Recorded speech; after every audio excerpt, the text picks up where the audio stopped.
Hola, buena madrugada, se cumplió el tiempo y ya llegamos al final de la semana y listos para viajar en una nueva ocasión hacia ese universo del misterio que aquí, en el espacio en blanco, nos gusta.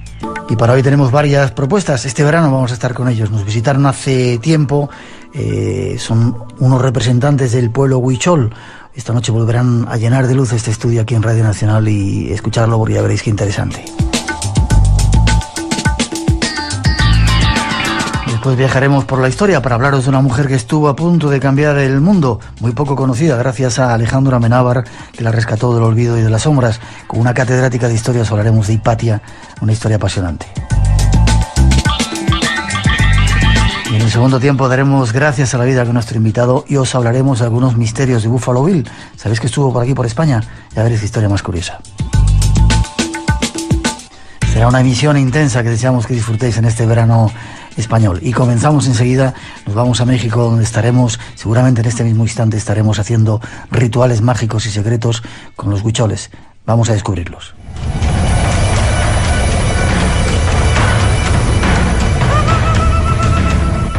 Cilau Valadez y Richard Zarquín. Tú eres un indio huichol, ¿no? Mira, la mitad de mi cuerpo... Indígena, perdón, tengo que decir. Indígena. Ni modo, pues... no es despectivo, ¿eh? No, definitivamente todo depende del contexto como lo expreses. Ese es Acércate un pelito más a eso. Ok, así. Ahora sí. Bueno, la mitad de mi cuerpo es auténtica, indígena huichol. Vamos a decir que la sangre que corre en mi cuerpo es siempre... yo me siento huichol. Y el cuarto es polaco y un cuarto es ruso, la cual es una... Vaya mezcla. Exactamente. ¿Puedo decir lo que has dicho a micrófono cerrado? Sí, definitivamente. Que no eras mexicano, que eras huichol. Yo no me considero mexicano. El mexicano es la sociedad que se creó después de la conquista española. Y simplemente es un término completamente diferente, porque nosotros como huicholes tenemos un entendimiento sobre la tierra que no se compara para nada con lo que la sociedad mexicana, como lo expresan ellos, vamos a decir. Ya. Curioso. ¿Dónde estáis localizados los huicholes? Mira, nosotros estamos localizados en 4 estados. Estamos localizados en el estado de Nayarit, Jalisco, Zacatecas y Durango.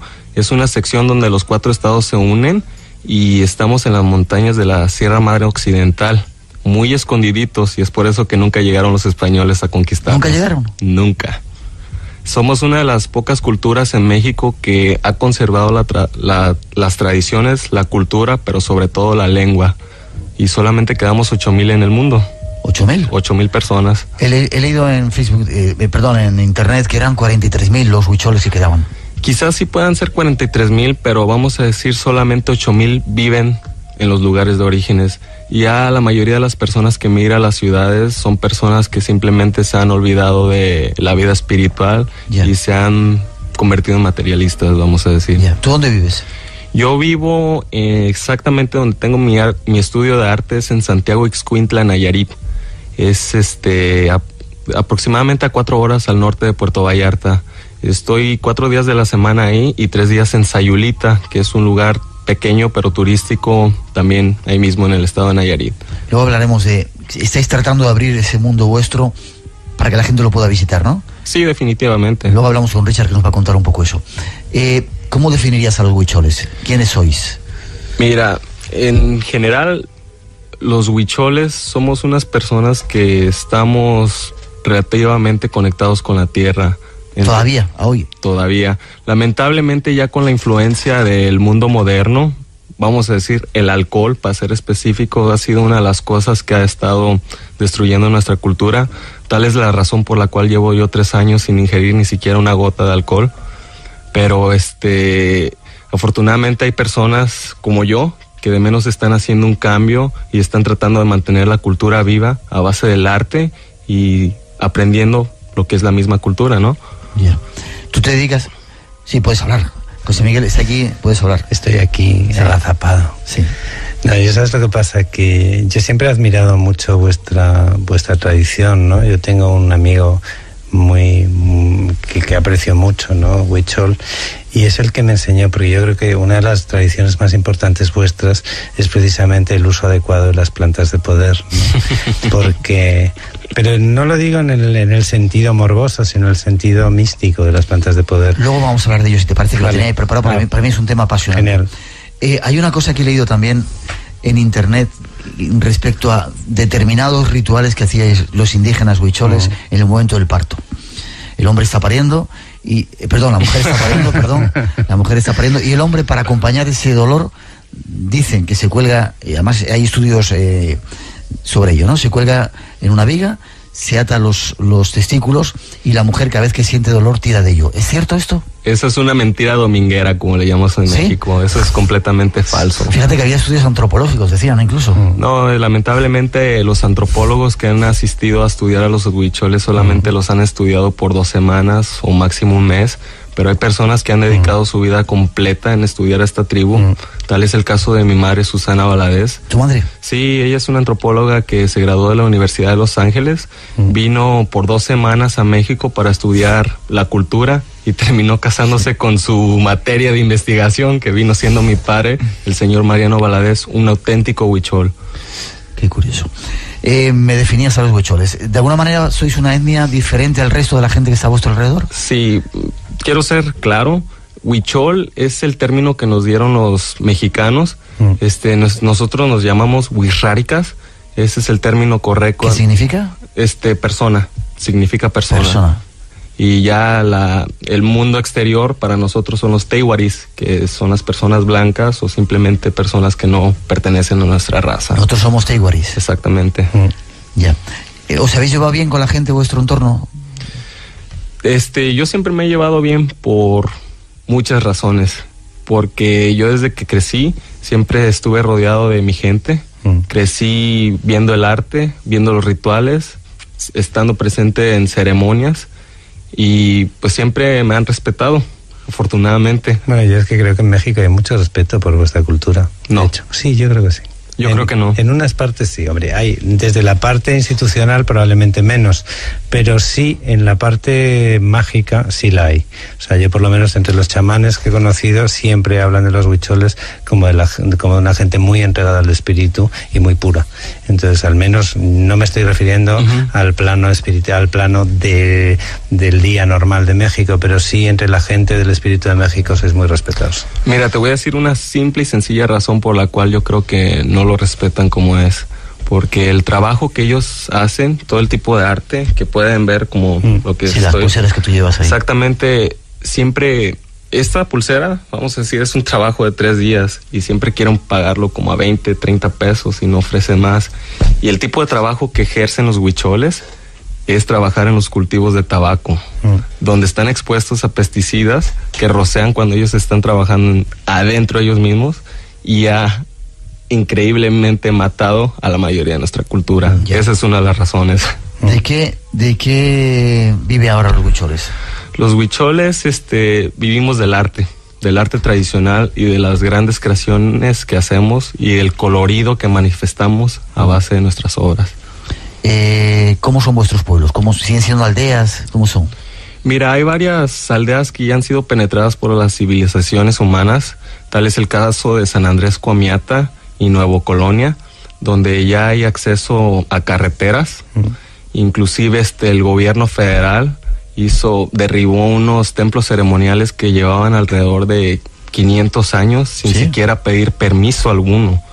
¿Sí me entiendes? Es por eso que yo digo que la sociedad mexicana no le tiene ningún respeto a nuestra cultura. Y simplemente para hacer una carretera, ¿qué tal?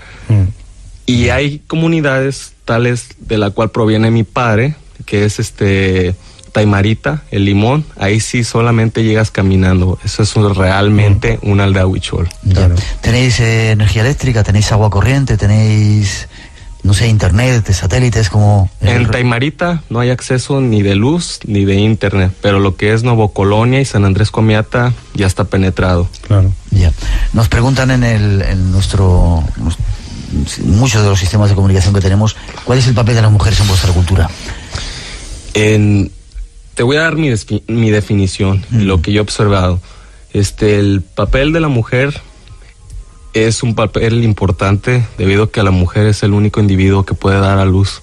Simplemente las deidades, la mayoría de nuestros dioses son mujeres y siempre hay un balance. y un rol que desempeña la mujer. Ya. Tú has estudiado, supongo, has ido a una escuela, ¿no? ¿Has estudiado el mundo occidental? Mira, sí, yo a la edad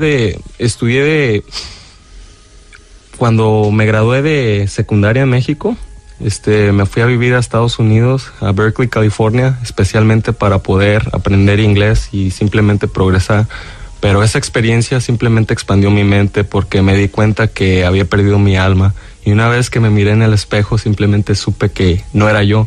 Y tuve ofertas para ir a universidades privadas de muy alto nivel y simplemente desprecié una beca de $33,000 por año para asistir a Whittier College, que es una universidad a la cual asistió Richard Nixon, uno de los peores presidentes de la historia de Estados Unidos. Pero simplemente yo he sido capaz de demostrarme a mí mismo que lo que yo quiero lograr, lo logro, sin estudios o con estudios. Una mínima pausa y seguimos con nuestros personajes esta noche. 2 citas cada semana, de 2 a 4 de la madrugada. 1 hora antes en Canarias, los sábados y domingos. Espacio en Blanco. En Radio Nacional de España, con Miguel Blanco.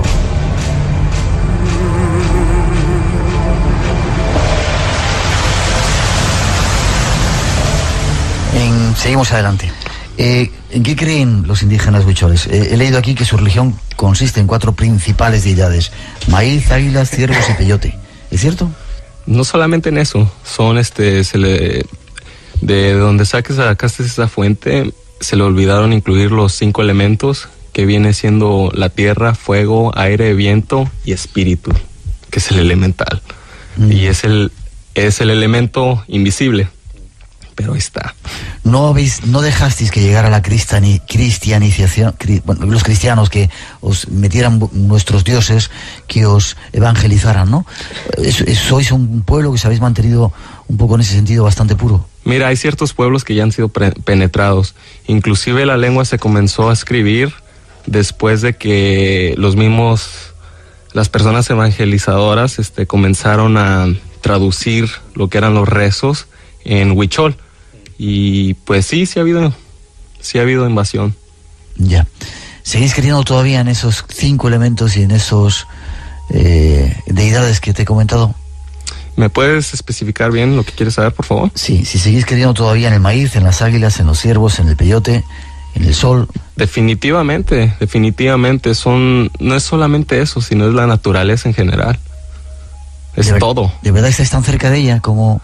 Mira, yo te puedo decir que sí, porque nuestra cultura celebra una ceremonia cada año o cada 2 años, para agradecer a los dioses por el cultivo de maíz azul, que es el que crece todavía en nuestras tierras, un maíz que es rico en potasio, y una vez que se cosecha el maíz, nosotros vamos a una peregrinación que es de 4 semanas. Tradicionalmente se hacía caminando, y es como yo lo voy a hacer, caminando, ida y vuelta hasta el desierto de San Luis Potosí, que se conoce en nuestra lengua como Wirikuta, y se hace esa peregrinación, y una vez que primeramente se tiene que cazar el venado. Si cazas el venado, ya tienes, como quien dice, la llave para ir a la peregrinación. ¿Qué significa cazar el venado? ¿Cazar un venado de verdad? Un venado de verdad, exactamente. Un ciervo, un venado. Sí, puede tomar desde un día hasta 2 semanas. ¿Cazarlo cómo? ¿Con armas de fuego? En la actualidad ya se usan rifles 22, esa es la regla, es el límite.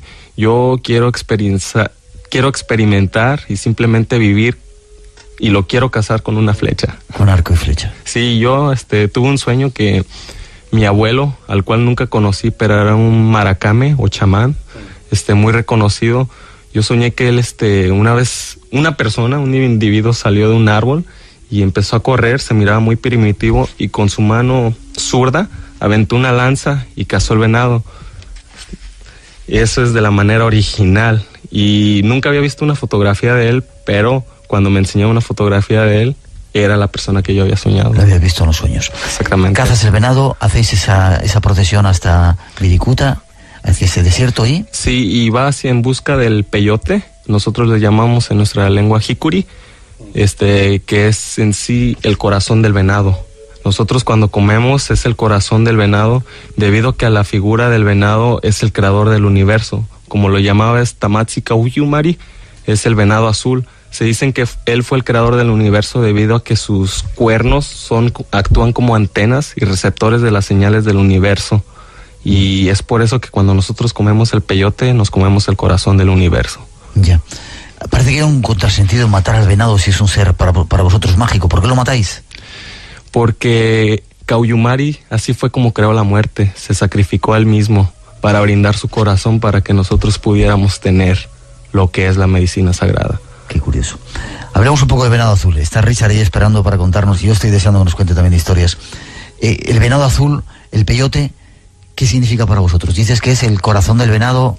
Es la llave para acceder a lo que realmente es la tierra. Te olvidas de la materia, te olvidas hasta de ti mismo, pero estás consciente que estás en un lugar, estás viviendo algo mágico, no alucinas, porque simplemente miras todo detalladamente, miras cómo respira la tierra, miras los colores que están ocultos. Nosotros cuando nacemos con todo, nacemos libres, pero conforme va pasando el tiempo, nosotros mismos nos vamos poniendo cortinas en nuestra vista, y eso simplemente te deja acceder a lo que realmente es el mundo. ¿Lo utilizáis muy a menudo el peyote? Mira, yo la última vez que lo utilicé tenía 11 años. Y 11 años. 11 años. ¿Desde entonces no lo has usado? No lo he utilizado porque para mí no es la manera de divertirme. Yo solamente, la próxima vez que lo utilice va a ser así, cuando haga mi peregrinaje de 4 semanas y vaya y yo recolecte y que me encuentre él. Así sí.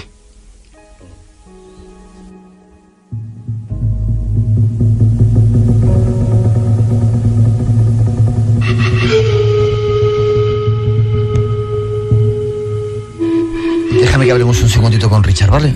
Definitivamente. Luego retomamos contigo. He de decirte que una vez que estuve en México, era muy curioso porque estábamos haciendo un ritual de temazcal. Yo ese día quería probar el peyote, nunca había probado ese tipo de plantas de poder, y a última hora decidí que no quería hacerlo, ¿no? Habían, no sé si cortado, no sé cómo se puede decir, ¿no? Venía en gajitos, como si fuera una mandarina, para que nuestros siguientes sepan, y había, me parece, 4, que eran las 4 personas que querían hacerlo. Si yo hubiera querido tomar el peyote, no había un pedacito de peyote para mí. Me dijo el chamán, el peyote elige a quien lo va a tomar, y esta noche a ti no te toca. Es decir, sabía, es algo como mágico, que tiene inteligencia el peyote, sabe quién lo va a tomar, cuándo se va a tomar, cómo lo vas a hacer. Primeramente, déjate hago esta pregunta. Cuando lo ibas a tomar, ¿te cobraron? No. Bueno, no. De todos modos, pues quizá fue la manera correcta. Si el chamán te lo dijo, eso es lo que el peyote le dio como mensaje. Seguro. Yo quiero ir a hacer un ritual con vosotros. Mira, pues ¿aceptáis gente blanca que quiera? Ya me invitó. ¿Yo puedo ir contigo, Richard? Puedes venir conmigo. Gracias. Carlos Castaneda estuvo con vosotros. Conmigo no. Y en sí, mi madre se inspiró a base del libro que él hizo, y él fue en sí lo que, como quien dice, dio fruto a mi ser, porque si no haya sido por el libro que le escribió, mi mamá nunca haya ido a estudiar a los huicholes. Pero eso, Carlos Castaneda estuvo con tu gente, ¿no? Sí, he escuchado. Ya. Es tan impresionante cuando tomas ese peyote, cuando tienes esa ceremonia, es tan profundo, es tan potente, es tan mágico.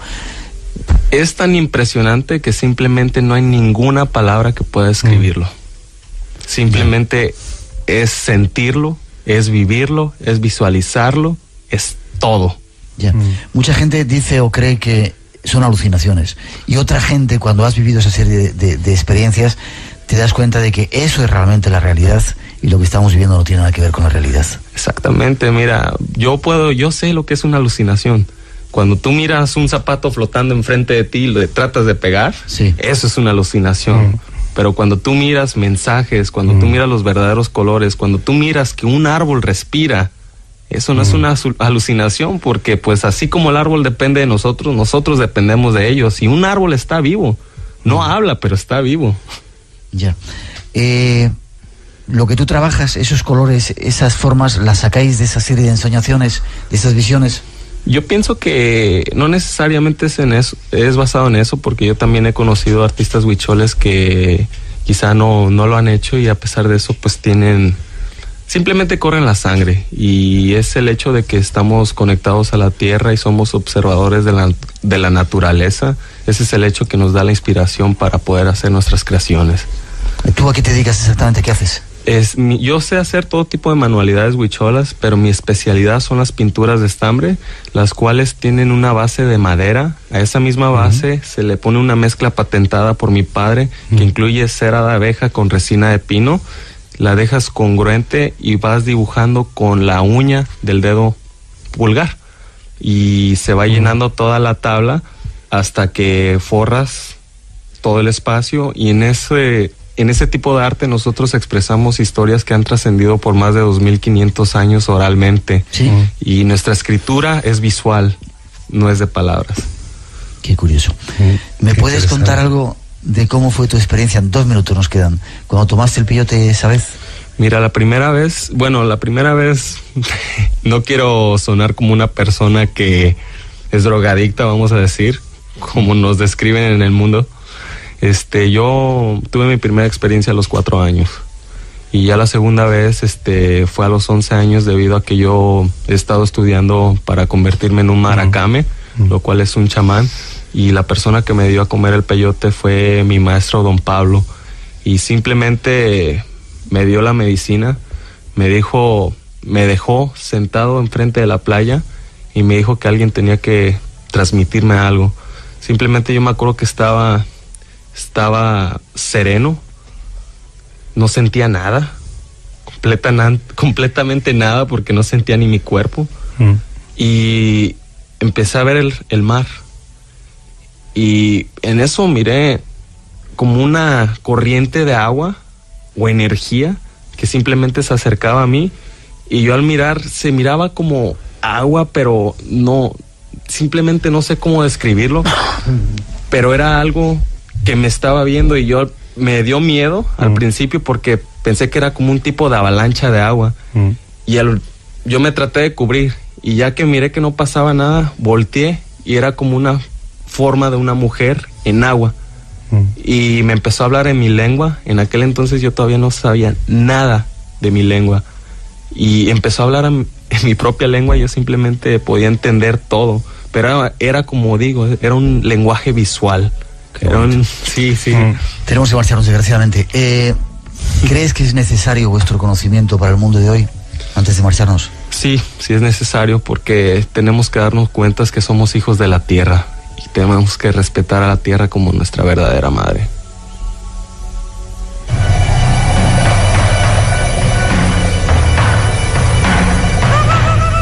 Un placer que hayáis estado aquí. ¿Hay alguna forma de conectar contigo, Cilau? Espera, está bien el micrófono, sí. Okay.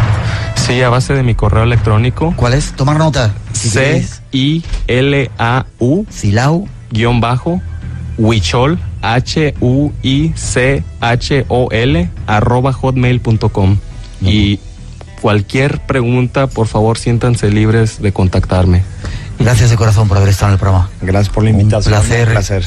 Que os hayamos robado allí. Enorme placer para mí también. Sí, gracias. Y pues este es el tipo de programa del cual me siento orgulloso de ser parte. Gracias a ti. Guardarnos una placita. Yo quiero ir a ver esos animales, quiero ir a ver a los huicholes, quiero estar allí con vosotros y participar. Y ahorita también tenemos aves migratorias. El área de San Blas del Puerto es el segundo lugar más importante de Norteamérica para aves migratorias. ¿Nos vamos mañana, dices? Nos vamos mañana. Gracias.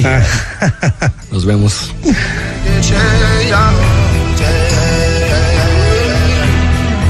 Antes de que el hombre blanco viniera a esta tierra, solo había el hombre indio.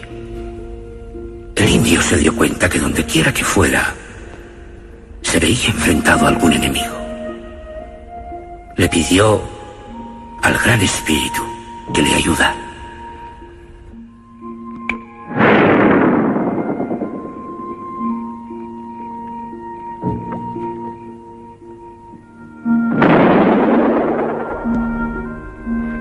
Tú nos has dado muchas cosas, padre, dijo el indio al Gran Espíritu.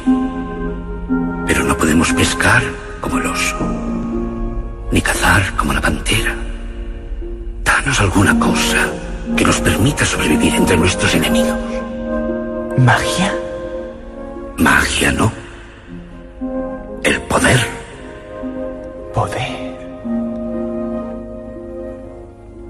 Elegiré uno entre vosotros, dijo el Gran Espíritu, y se lo enseñaré a él. Él será muy especial. Así que los indios esperaron a que se les hiciera saber quién era el elegido. Hasta que un día, un joven valiente llamado Perro Caminante se encontró al borde de un precipicio cara a cara con una pantera hambrienta. Perro Caminante fue consciente de que iba a morir. Cerró sus ojos con fuerza invocando al Gran Espíritu. Y cuando la pantera iba a saltar, Perro Caminante desapareció. La pantera saltó hacia el precipicio donde encontró la muerte. Momentos más tarde, Perro Caminante reapareció. Y así ha sido todo desde entonces. Un elegido es dado a conocer y se le da la oportunidad de aprender cómo usar el poder. Vaya. Creí que eso me ha sucedido a mí. ¿Desaparecí de dentro del baúl? ¿Soy yo un elegido, John? Me temo que sí. ¿Significa eso que tengo el poder? Ya lo tienes, Eric. Pero no sabes cómo usarlo. ¿Cómo puedo aprender? Para aprender cómo usar el poder, antes debes convertirte en un hombre sabio. Debes aprender de un elegido. John, ¿es usted un elegido? 2 citas cada semana, de 2 a 4 de la madrugada.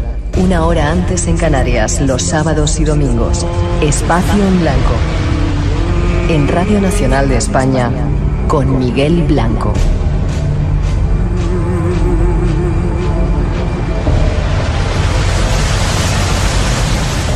El cine ha puesto de moda un tiempo de la historia y un personaje que era para muchos absolutamente desconocido, Hipatia. Esta noche queremos contaros desde el punto de vista histórico parte de su vida y tenemos con nosotros a Clelia Martínez Maza. Buenas noches, Clelia. Hola, ¿qué tal? ¿Cómo Encantada. estás? Igual te Bien. digo. Profesora titular de Historia Antigua de la Universidad de Málaga, licenciada en Geografía e Historia de la Universidad Complutense de Madrid. Has estudiado en París, en Roma, en Oxford, en Harvard. Casi nada, ¿no? Bueno, pero cuando uno se dedica pues a trabajar de documentación del Mediterráneo, pues es necesario viajar, ¿no? Para encontrar esa documentación que en España no tenemos, ¿no? ¿Eres muy empollona? Sí, me temo que sí, que para estudiar esto hay que tener mucha vocación, sí. Ya. ¿Y aprobabas todo bien? Sí, también es necesario para trabajar en esto, hay que tenerlo claro desde el principio, de que el objetivo es tener una muy buena calificación para poder conseguir becas, para poder salir al extranjero. Ya, ya. Y Clelia, qué nombre tan bonito. ¿Qué significa Clelia? Es una de las heroínas romanas de los primeros tiempos de la historia de Roma. Fue una de las que consiguió salir de la captura de los reyes etruscos y a pesar de haber escapado, pues y por encontrar un vado en el Tíber, volvió de nuevo al campamento etrusco donde estaba siendo prisionera para poder rescatar al resto de sus compañeras. ¿Y lo consiguió? Sí, lo consiguió y además se ganó el respeto de los reyes etruscos. Qué chulo, qué nombre tan bonito. Esta es nuestra invitada. Preparados, vamos a la historia, a buscar datos de este personaje desconocido que se está volviendo a la vida a través del cine.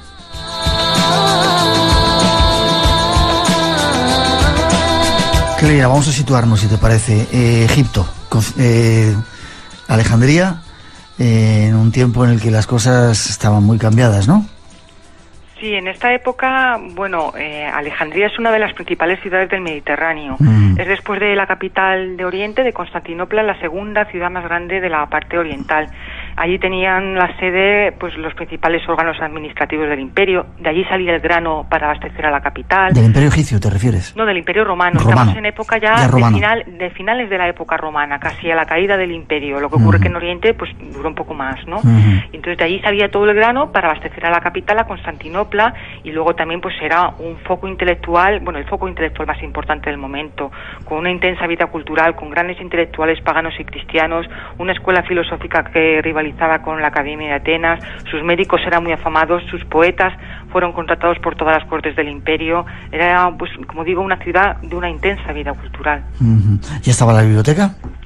Sí, la biblioteca fue construida en época de los Lágidas, es decir, tras la muerte de Alejandro Magno, los sucesores de Alejandro griegos, la época de los Ptolomeos, ¿no? El primer Ptolomeo, a la dinastía a la que pertenece Cleopatra, fue el que construyó la gran biblioteca de Alejandría y ordenó con un edicto, envió un edicto a los reyes de toda la tierra, pues que enviaran manuscritos para poder nutrir esa biblioteca, que muy pronto consiguió muchos volúmenes, tantos que hubo que hacer una biblioteca adicional que se denominaba la biblioteca hija, que es la que estaba construida en el Serapeo. La biblioteca principal era la que tenía sus recintos cerca del museo, llamado así porque estaba dirigido a las musas, ¿no? Que son las patronas de las ciencias y de las artes. ¿Cómo era la vida en aquel tiempo, Clelia? Pues sobre todo en Alejandría hay una gran vida cultural y un gran intercambio, porque es uno de los grandes focos, por ejemplo, de creación teológica. Allí nos encontramos, a diferencia de lo que ocurre en Occidente, pues con grandes pensadores cristianos que son los que van a conformar la teología cristiana, y al mismo tiempo pues es la sede de los principales cultos paganos que todavía tenían persistencia, y triunfaban en el mundo cívico, ¿no? En las grandes ciudades del momento, como Roma, como Antioquía, como Éfeso. Esto a nivel religioso, pero como digo, a nivel cultural, pues era uno de los grandes focos de creación, sobre todo matemática y astronómica. Ya, cuando hablas de culto pagano, mucha gente ha oído hablar de pagano y parece que es un término peyorativo. ¿Qué significa eso? ¿Era una religión? Sí, digamos que es la denominación que los cristianos impusieron a todos aquellos que no practicaban el cristianismo, a los seguidores de la religión cívica tradicional, es decir, pues la Tríada Capitolina, Júpiter, Juno, Minerva y todos los dioses, digamos, pues que servían de protectores a las ciudades romanas, ¿no? Y el término procede de la palabra latina pagus, que significa campo, porque fue allí donde quedaban los últimos reductos de ese culto anterior, que era el que había pues sustentado la base ideológica del Imperio Romano hasta la llegada del cristianismo, ¿no? Ya. Y en ese tiempo en Alejandría convivían los dos, todavía había cultos paganos y sí, los cristianos estaban ahí. Sí, de hecho, en la Alejandría del siglo IV y del siglo V, pues uno de los grandes templos va a ser el Serapeo de Alejandría, porque el Serapis era el dios protector de la ciudad. Ahí estaba colocado el nilómetro, que era el que medía la crecida del Nilo. Ahí estaba el templo de Isis, llamada Isis Faria, Isis la del faro, situado al lado del faro de Alejandría, que era la que protegía los navegantes y los negocios realizados por mar, y al mismo tiempo los cristianos, y coexistieron durante mucho tiempo, incluso más aún que la muerte de Hipatia. Tenemos constatada la presencia de templos paganos y de seguidores paganos hasta el siglo VI, es decir, pues un siglo y pico más tarde.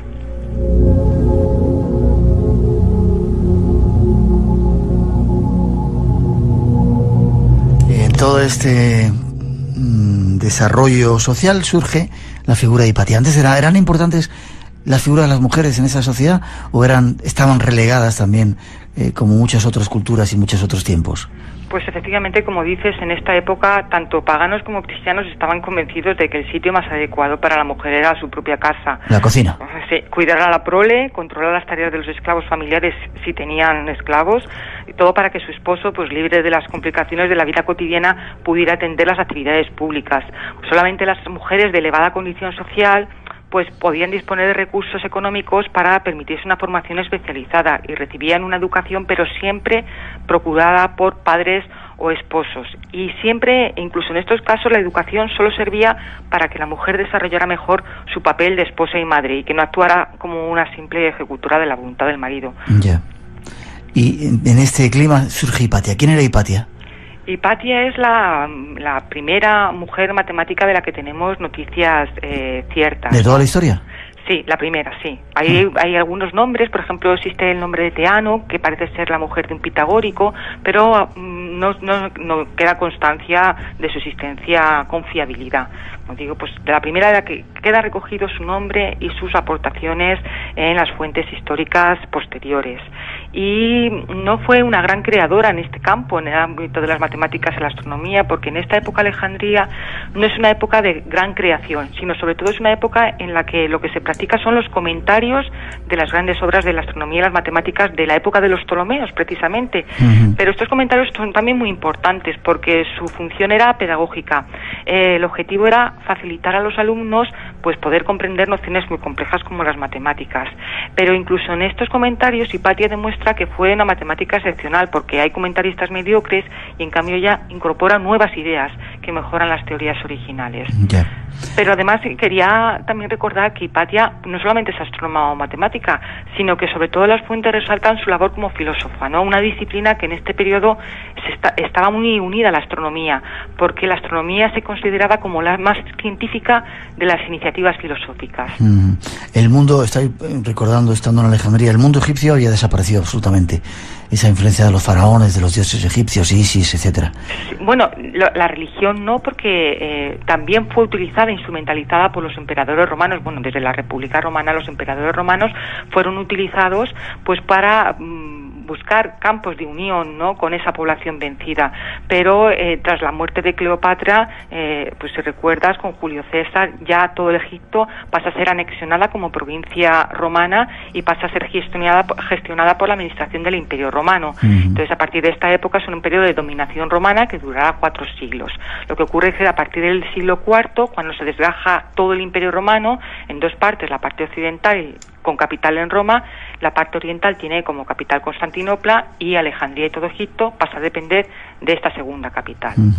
¿Cómo se nota que eres profesora? Que bien lo explicas. Ay, muchas gracias. Espero que piensen lo mismo mis alumnos. Alguno te estará escuchando, seguro. Te iba a preguntar, anteriormente había habido una religión que era el culto a la diosa, con advocaciones lunares y sobre todo a la diosa. De repente llegan los romanos y parece que instauran el culto al contrario, masculino, el culto al dios Sol. ¿Cómo cambia la concepción del mundo, verdad?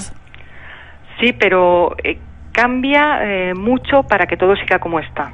¿Sí? Para que el grupo privilegiado siga teniendo instrumentos, ¿no?, de control de los dominados, que en esta época, bueno, en época cuando se construye y se admite, por ejemplo, el culto a Isis, pues para que la población egipcia no se rebele, que se vea identificada en los patrones religiosos que le ofrece ahora la población vencedora, la población conquistadora, que son los romanos. Y entonces, por ejemplo, Isis pasa a ser incorporada a la religión oficial romana y pasa a ser, por ejemplo, incluso adorada en Hispania. Hay seos pues en Baelo Claudia, en Cádiz, hay un Serapeo en Ampurias, es decir, forma parte de la estructura ideológica que va a utilizar el Imperio Romano más allá del territorio egipcio. Se acepta las religiones antiguas para que no haya revueltas y que sigan controladitos. Efectivamente. Ya, qué curioso. Surge Hipatia. ¿Hipatia era de buena familia? Sigamos con su historia. Sí, desde luego debía pertenecer a un grupo privilegiado porque tanto su padre como ella pues se dedican a un tipo de formación que es la intelectual, pues que solamente estaba dispuesta para todos aquellos que tenían suficientes recursos económicos, ¿no? Además se dedicaba a la filosofía, que era, digamos, la expresión máxima de la educación en el mundo greco-romano. Solamente algunos nobles podían acceder a este nivel más elevado de la formación, pues lo que es el público, lo que es la gente normal, solo tenían unas nociones, pues saber leer, escribir. Otros, pues las clases, digamos, medias de la ciudad, pues podían enseñarles algo de retórica, de gramática, pero la filosofía ya solamente pues era un recurso al que tenían acceso los grupos privilegiados. Había muchas luchas entre diferentes grupos religiosos, incluso cristianos en aquel tiempo. Sí, efectivamente, sobre todo en Alejandría, por esa confluencia de intereses religiosos, vemos que las tensiones no solamente se producen entre los paganos y los cristianos, sino entre los propios movimientos cristianos. Ahí, en esta época, como decía antes, es una época de configuración teológica, hay muchas corrientes teológicas y se disputa incluso pues con las armas la imposición de una determinada ideología sobre otra. Por ejemplo, pues en esta época vemos como finalmente triunfa el credo niceno, que es el que va a definir la ortodoxia católica, ¿no? Que pues Cristo es engendrado, no creado, y es de la misma naturaleza que el Padre. Sí, que se le inventan de alguna forma ahí, en ese momento. Sí, es en esta época, precisamente cuando tras el concilio de Nicea, bueno, pues se ajusta que tanto Cristo como Dios comparten la misma naturaleza. En Alejandría vemos que existen los seguidores de este credo, pues en los nicenos, lo que nosotros llamamos ahora los católicos, ¿no? Que será finalmente en época de Teodosio, en época de Hipatia, la ideología cristiana que finalmente triunfará, y al mismo tiempo en la mitad del siglo IV nos encontramos en la propia Alejandría otra corriente que son los arrianos, que surgió precisamente en Alejandría, donde en uno de los barrios pues predicaba Arrio, que defendía pues que el padre y el hijo eran de distinta naturaleza. Así que el conflicto religioso pues tuvo en Alejandría uno de sus principales focos de interés, ¿no? Luego también nos encontramos en Alejandría con los judíos, y había alianzas entre todos ellos pues para preservar su posición, ¿no? O por lo menos para evitar una posible amenaza de los grupos contrincantes. Nos encontramos con que los arrianos se alían con los judíos y los paganos para atacar a los nicenos, o que, pues por ejemplo, también los nicenos acallan o no critican el ataque que hacen los paganos a los arrianos, ¿no? Porque se ven beneficiados también de esta contienda entre ellos.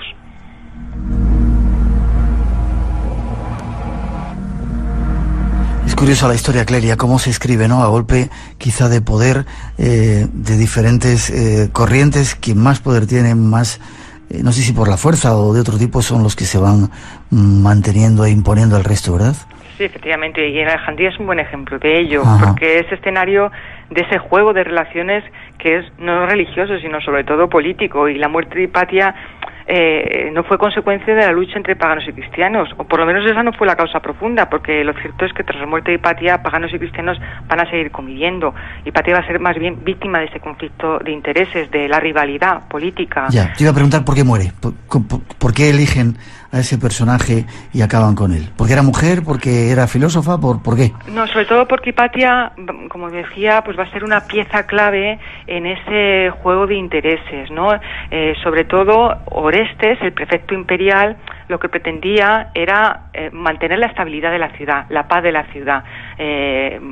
Y aunque hay que recordar que era cristiano y católico, pues esa paz pasaba por tener una tolerancia o mantener buenas relaciones con el resto de los grupos religiosos, tanto paganos como judíos. Entonces, la ambición del obispo Cirilo, que era católico, pues pretendía preservar y garantizar su posición de privilegio en la ciudad.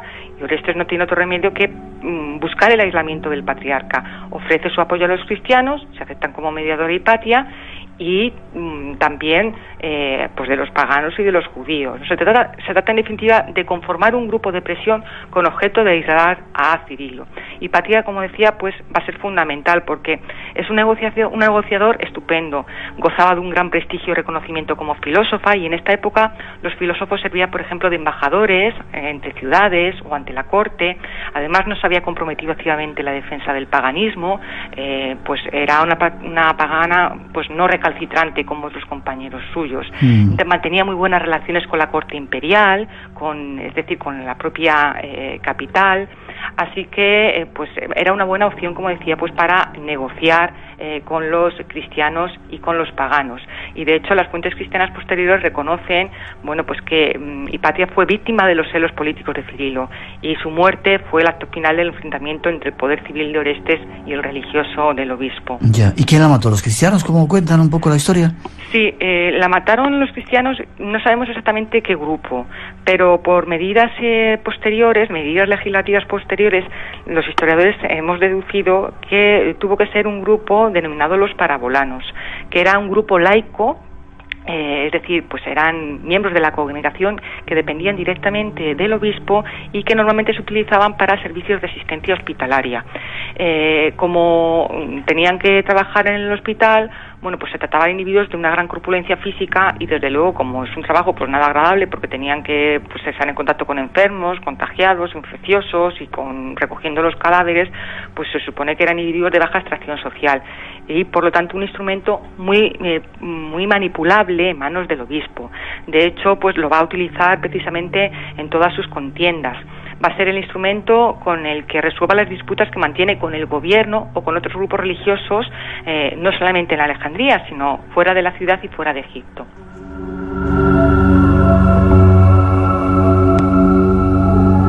Muchos dicen que con la muerte de Hipatia, con su asesinato, termina una era, el fin de la antigüedad, y comienza un tiempo nuevo. ¿Tú crees así también? No, porque de manera tanta gente no. Lo que ocurre es que se ha utilizado pues desde la época de la Ilustración como símbolo precisamente de eso, de pues la razón vencida por el fervor religioso. Yeah. Y fue sobre todo en el romanticismo, en el siglo XIX, bueno, pues cuando se insiste sobre todo en que su crimen es un símbolo de ese dogmatismo cristiano, pero y por eso, por ejemplo, pues se van a potenciar algunas de sus cualidades. Se presenta como una mujer joven y bella para acentuar la violencia y el componente sexual del asesinato, pero lo cierto es que tras la muerte de Hipatia, paganos y cristianos siguieron conviviendo. Pues por ejemplo, un siglo y pico más tarde, en el 529, la Escuela de Filosofía de Alejandría tenía como director a un pagano, Amonio, y su ayudante, su subdirector, era un cristiano. Es decir, que la convivencia siguió siendo posible en la ciudad. Qué curioso. No queremos entretenerte mucho más. La historia se repite. Quizá esta situación que se vivía en aquel tiempo, siglo IV, siglo V, se siga viviendo en la actualidad. Desde luego vemos cómo, como ocurre en el siglo IV y en el siglo V, pues la religión es un instrumento de los poderosos que puede ser utilizada para manipular a otros grupos o sobre todo pues mantenerse, como decía, en una posición de privilegio, para poder pues dominar o para poder imponerse ante otros grupos de presión política o otro determinado tipo de acción política. Vemos que en eso desde luego pues la cosa no ha cambiado mucho, ¿no? Ya, quien no conoce su historia está condenado a repetirla. Yo creo que por eso es importante rescatar la historia antigua, bien con una película y sobre todo pues haciendo posible que la historia antigua como disciplina enseñada a las universidades se vea como una materia que sigue siendo útil para la vida cotidiana, ¿no? Y es cierto que la historia la escriben los vencedores y que a veces no tiene nada que ver con la realidad. El caso de Hipatia es un ejemplo, porque, por ejemplo, como decía, las fuentes que nos revelan su muerte y lo acontecido en la época, en la Alejandría de la época, son fuentes cristianas. No solamente para el caso de Hipatia de Alejandría, sino para todo lo que es la persistencia del paganismo en el siglo IV y V, solo podemos reconstruirla a partir de la versión cristiana, a partir de la versión de los vencedores.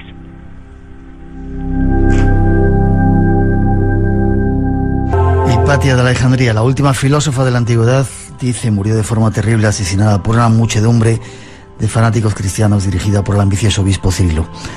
De esta manera, el mundo clásico, la libertad de conciencia y la búsqueda de la belleza y la armonía en el interior del ser humano fueron definitivamente derrotados a principios del siglo V de nuestra era. ¿Crees realmente que fue así? No, realmente no. Pero sí que hay muchos de los elementos que construyen esa leyenda, que forman parte de nuestro pasado y que pues nos demuestran también cómo nosotros interpretamos esos hechos del pasado, ¿no? Muchas gracias, Clelia. Nos has dado una lección de historia, nos has abierto los ojos y quien quiera más puede buscar tu libro, editado en... La Esfera de los Libros. La Esfera de los Libros. ¿Más información dónde podemos dar? ¿Tienes alguna página web, algún...? No. Bueno, yo creo que en La Esfera de los Libros aparece lo que es el resumen de la obra y cualquier posibilidad de contacto conmigo. Bien, pues ha sido un placer. Espero verte por Málaga, que sigas dando clase y que sigas haciéndonos aprender historia. Ay, ojalá nos veamos pronto, gracias. Y ahora es que sí, y igual te fichamos para que nos cuentes cosas de historia. Si quieres, estamos buscando un historiador que sepa contar la historia como tú. Ay, pues trato hecho. Sí, un beso fuerte, Clelia. Te veo prontito. Igualmente, hasta Gracias, luego. Hasta luego.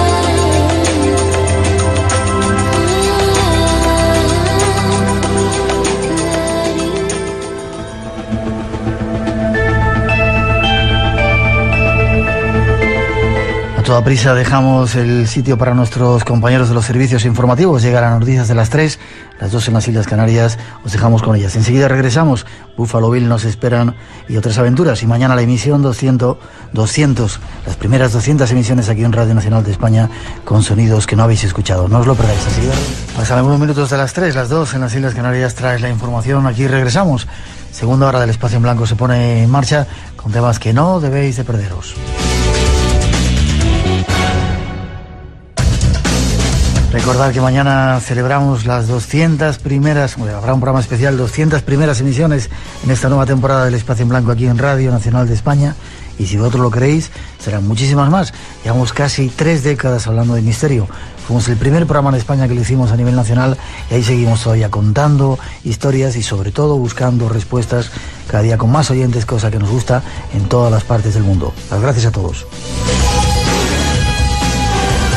Y será una edición especial, esa emisión 200 con paisajes sonoros que no habéis escuchado por la tierra de los faraones, no os lo perdáis.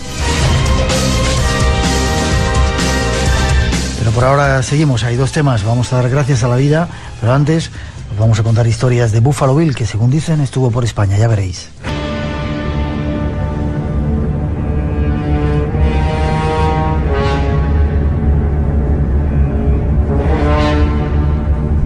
Nos vamos a hablar de ese personaje legendario que aún no hemos desvelado. Para hacerlo nos ponemos en contacto con Alberto de Frutos.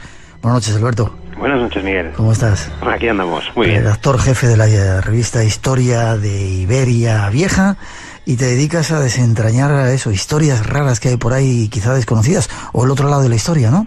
Sí, hay una sección mensual en la revista Enigmas donde tratamos de unir a una serie de personajes con una serie de lugares, ¿no? Y en este caso me apasionó siempre la figura de Buffalo Bill, llamado en realidad William Cody, y de aquel mundo mítico del salvaje oeste, ¿no? Ya desaparecido. Ya has desvelado el personaje. Ya se me ha escapado. Se te ha escapado, sí. Pero ¿por qué haces esto? Porque he visto muchas de las cosas que escribes y son realmente curiosas, ¿no? Sí, la verdad es que hay muchísimas historias desconocidas, sobre todo en España, ¿no? En nuestro país, porque claro, Buffalo Bill es un personaje universal, pero sobre todo conocido y su mito es explotado en Estados Unidos. Pero aquí en España no nos llega apenas nada sobre su vida, no hay apenas libros traducidos y demás. Pero me refería no solamente con Buffalo Bill, sino lo haces con otro mucho tipo de temas, ¿no? Sí. Naturalmente, no hay límites. Bueno, pues ponemos un poco de música y el personaje que os queremos desvelar es William Cody, el conocido como Buffalo Bill. Atentos, ya veréis qué historias.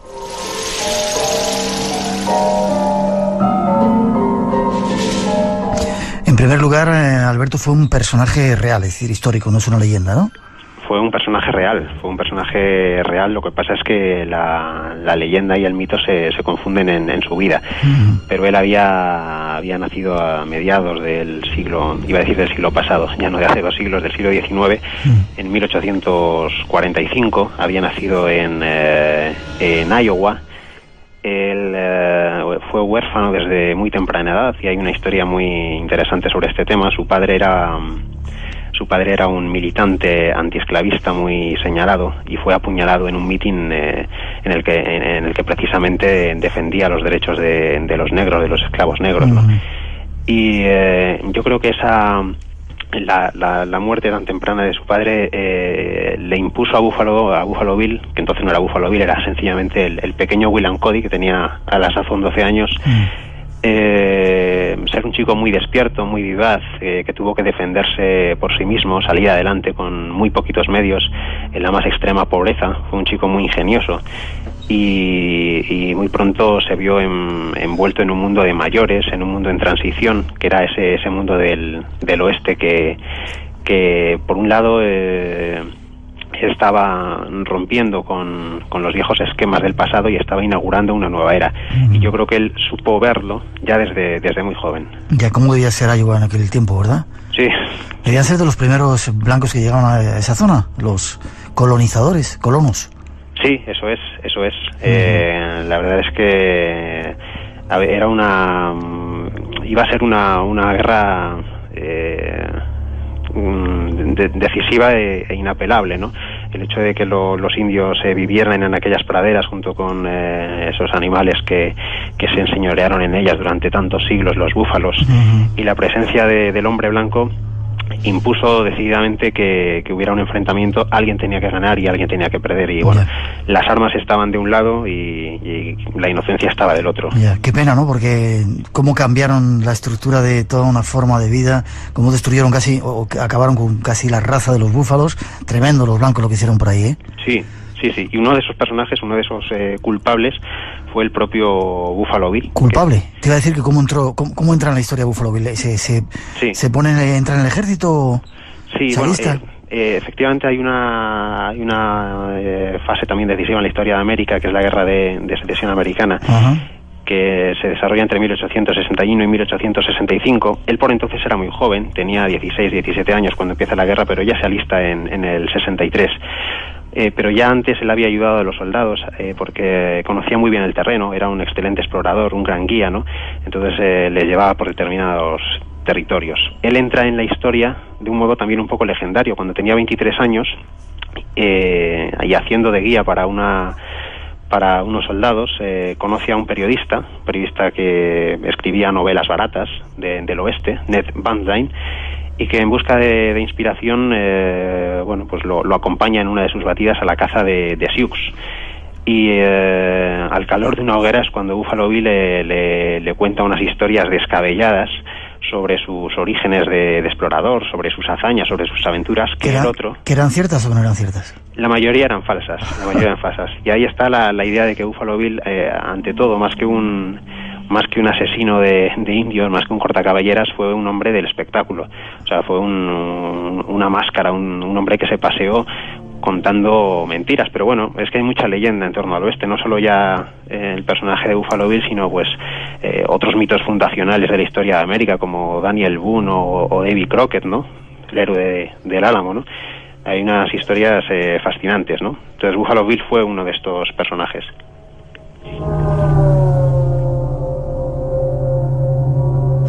Personaje que no contaba siempre la verdad, ¿no? Empezó a contarle a su periodista su fama de cortacaballera, ¿sí? Y efectivamente Ned Banzine, el periodista, publicó un libro con el título Buffalo Bill, Rey de los Fronterizos, que fue un... ¿Ya se llamaba a sí mismo Buffalo Bill o le bautizaron entonces? Le bautizó como Buffalo Bill, Ajá. Le bautizó el periodista. Fue, yo creo que el padre de la criatura, ¿no? El otro estaba encantado, lógicamente. A Buffalo Bill estaba que se subía por las paredes, porque esto le abrió las puertas de la alta sociedad, y hizo que fuera conocido, y muy pronto eso lo aprovechó, ¿no? En su propio beneficio. Ajá, ¿y era un tío guapo y así como le ponen las películas de Hollywood, o no se sabe físicamente cómo era? Sí, se sabe, sí. ¿Hay fotos incluso? Sí, hay fotografías, hay carteles de su espectáculo más famoso, y sí hay fotografías. De hecho, en una fotografía, quizá una de las más famosas, aparece junto con esa cruz de la moneda que fue Toro Sentado. Ajá. Bien, si seguimos contando un poco la historia antes de pasar a ese momento en el que le da por el espectáculo. Sigue en las praderas, ayuda al ejército como explorador y... Pues efectivamente, en ese momento y después de la guerra de secesión, en la que por cierto conoce a su futura mujer, que se llamaba Luisa Frederici, con la que no tuvo una relación muy, muy estable a lo largo de su vida, y después de una serie de aventuras como jinete correo para la Pony Express y otras organizaciones, entra en contacto con una empresa de Kansas City, que es la Goddard Brothers, que lo contrata para aprovechar su buen ojo y su buen tiro. Era un excelente tirador. Lo contrata para matar búfalos, en la idea de que después de la guerra el gobierno ya consideraba que era una prioridad acabar con ese otro enemigo que era el indio, ¿no? El indio de las praderas.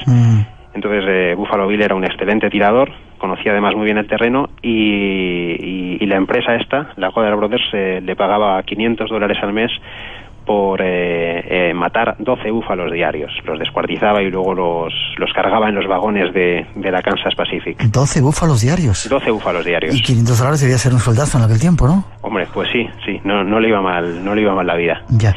¿Se sabe si mató a muchos indios o solo es leyenda? No se sabe el número exacto de indios, porque como él exageraba muchísimo todo lo que decía, por ejemplo, llegó a contar que había recibido 137 heridas, ¿no? Cuando en realidad solo parece que en una ocasión le llegó a rozar una bala, ¿no? E igualmente también afirmó que había catado la sangre de centenares de indios, pero no hay ninguna constancia. Sí, él mismo también contaba que cuando era niño, cuando tenía 11 años de edad, había repelido un ataque de indios que habían atacado la caravana que él comandaba, porque ya desde muy pequeñito se dedicaba a estas tareas de guía. Y eso le hizo atribuirse el hecho de ser el matador de indios más joven de las llanuras. Pero sobre esto, conociendo al personaje, no se puede confirmar.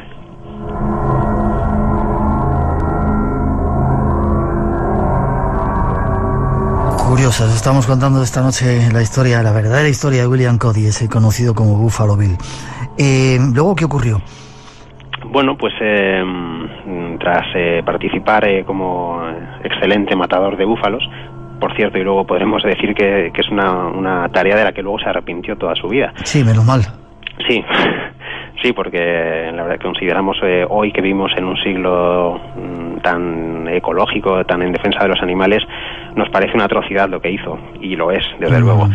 Pero también había una razón de Estado, ¿no?, entre comillas, por así decir, y luego efectivamente él se arrepintió en sus últimos días, y también se arrepintió desde luego de haber exterminado, de haber ayudado al exterminio de los indios, ¿no? Porque luego de hecho fue amigo suyo. ¿Cuándo conoció a Toro Sentado? ¿Cuándo entra Toro Sentado en la vida de Buffalo Bill?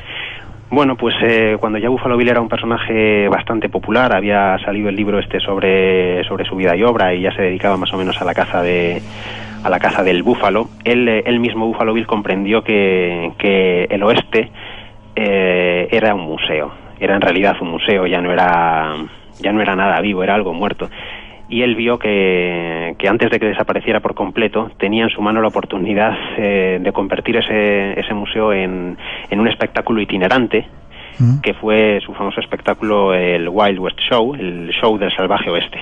Por entonces esa idea que rondaba su cabeza pues no era nada, hasta que una vez más se pone en contacto con ese periodista que se había sacado de la chistera al personaje de Buffalo Bill, con Ed Van Dyne, que fue quien, pues le comentando un poco, le dijo, pues podíamos hacer un espectáculo con personajes reales, con personajes sacados de la realidad, con disparos de verdad, con animales de verdad, para que la gente, no solo ya en Estados Unidos, sino también en Europa, conozca lo que es el oeste, ¿no?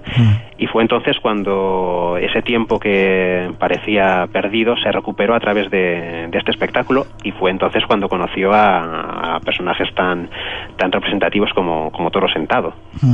¿Y en Europa ya era famoso también, quizá por el libro que habían lanzado sobre él? En Europa, sí, efectivamente, en Europa era famoso más que por el libro, luego por el espectáculo posterior, que tuvo un enorme éxito en Estados Unidos.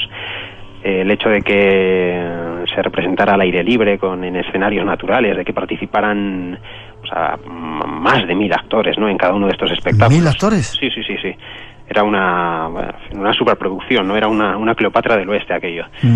Y de que fuera también aplaudido por intelectuales, por escritores de la época, por ejemplo Mark Twain, ¿no? Llegó a decir que no había fraude ni mentira. Curiosa paradoja, tratándose de este personaje, ¿no? Y aprovechando la coyuntura, pues el espectáculo tarde o temprano tenía que recalar en Europa, ¿no? Ya era conocido en Europa, pero efectivamente el hecho de que desembarcara multiplicó el eco del espectáculo. Estuvo por varios países europeos, ¿no? Así es. Evidentemente, como no podía faltar, estuvo en París. Estuvo en París durante la Exposición Universal de 1889. También llegó a Italia. Actuaron también incluso en el Vaticano, donde, por cierto, se cuenta la anécdota de que los indios de la compañía no pudieron resistirse a reír ante los uniformes de la Guardia Suiza, ¿no?, que acompañaban al Papa.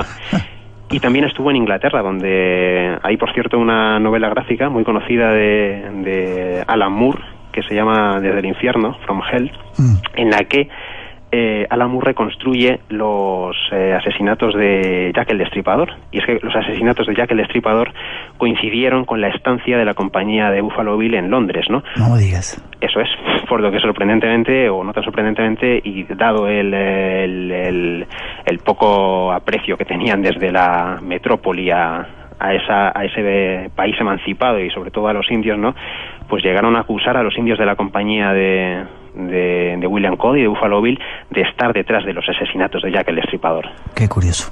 Por entonces ya Buffalo Bill había dejado de ser... era ya un poquito... Estaba metido en vicios, ¿no?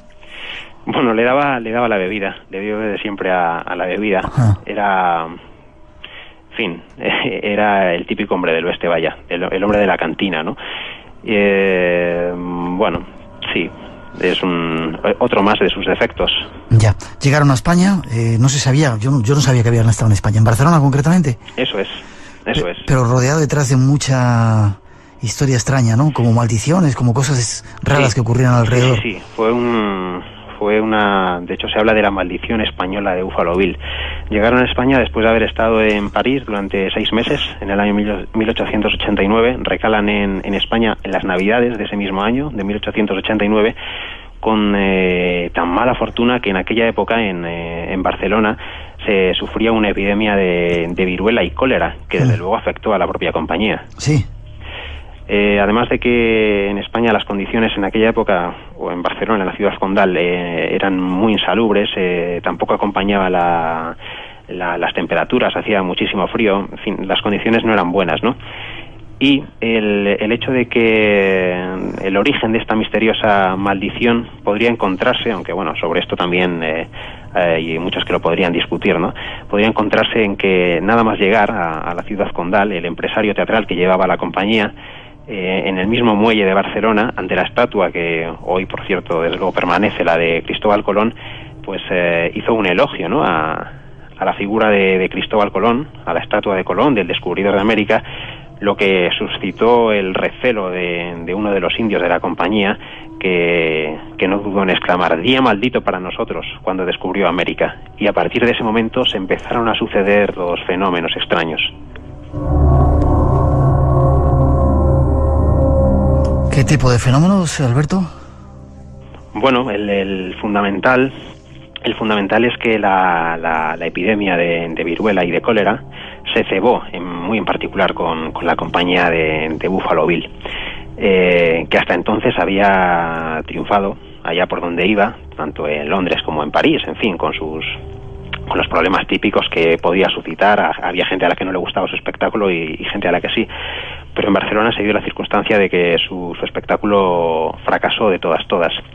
El público se agolpaba bajo las carpas, pero no para disfrutar de la función, sino para conseguir una limosna. No parece que hubiera el menor interés en ver ese espectáculo. En aquella época los precios de las entradas eran relativamente caros, porque era un espectáculo muy costoso, valían entre 1 y 5 pesetas, pero no tardaron en rebajarlos, porque si no había nadie que entrara, ¿no? Y bueno, pues los periódicos de la época, por ejemplo, La Vanguardia, reconstruyen la vida, ¿no?, que se llevaba en esa Barcelona asediada por la peste, entre comillas, ¿no? Hay una carta al director fechada el 9 de enero de 1890, cuando aún la compañía permanecía en la ciudad, en que pues un lector afirmaba que la visita del dengue al principio fue recibida con burla, con cuidado más tarde y últimamente con temor, en vista del incremento que tomaba, ¿no? Las administraciones habían quedado desmembradas, las reuniones poco concurridas, los cafés desiertos y, en fin, todos los sitios de recreo estaban hundidos. Fue quizá mala suerte lo que tuvo que afrontar la compañía de Buffalo Bill en aquella oportunidad. Ya. ¿Y se fueron sin pena ni gloria? Y se fueron sin pena ni gloria.